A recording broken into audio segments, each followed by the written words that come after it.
북한이 어제 발사한 대륙간 탄도미사일 ICBM이 신형인 화성 17형이라고 밝혔습니다. 지난 2017년 11월 29일 화성 15형 시험 발사 이후 중단했던 ICBM 발사를 4년 4개월 만에 재개한 겁니다. 오늘의 그래픽 뉴스 화성 17형입니다.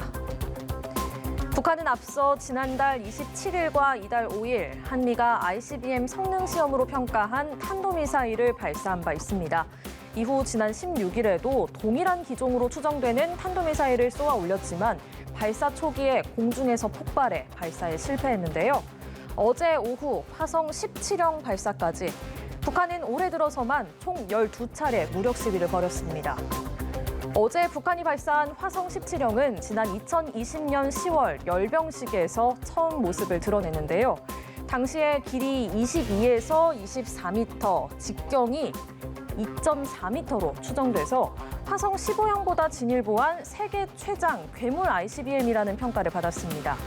북한 노동신문에 따르면 이번 화성 17형 시험 발사는 시행시간 1시간 7분 32초에 정점 고도가 6,248.5km에 이르렀다고 주장했는데요. 우리 군 당국도 이 미사일의 정점 고도를 6,200km 이상으로 탐지 분석했습니다. 화성 17형의 사거리는 화성 15형의 최대 사거리였던 13,000km를 훌쩍 뛰어넘었습니다. 정상 각도로 발사할 경우 화성 17형의 사거리는 15,000km를 훨씬 넘어갈 것으로 군사 전문가들은 추정하고 있는데요. 이 수치는 미국 본토 전역은 물론 아프리카, 오세아니아 등 주요 대륙이 모두 사정권 안에 든다는 의미입니다. 북한의 화성 17형 발사 직후 한미 정부는 일제히 규탄 입장을 발표했죠. 문재인 대통령은 긴급 국가안전보장회의를 주재하고 김정은 북한 국무위원장이 국제사회에 약속한 발사 유예를 스스로 파기했다고 말했습니다. 또 윤석열 대통령 당선인의 대통령직 인수위원회도 우리의 안보를 위협하는 중대한 도발이라고 비난했습니다.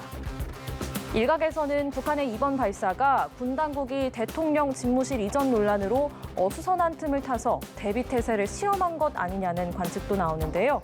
한반도에 다시 긴장이 높아지면서 새 정부의 향후 대북 정책 방향 설정에도 영향을 미칠 것으로 보입니다. 지금까지 그래픽 뉴스였습니다.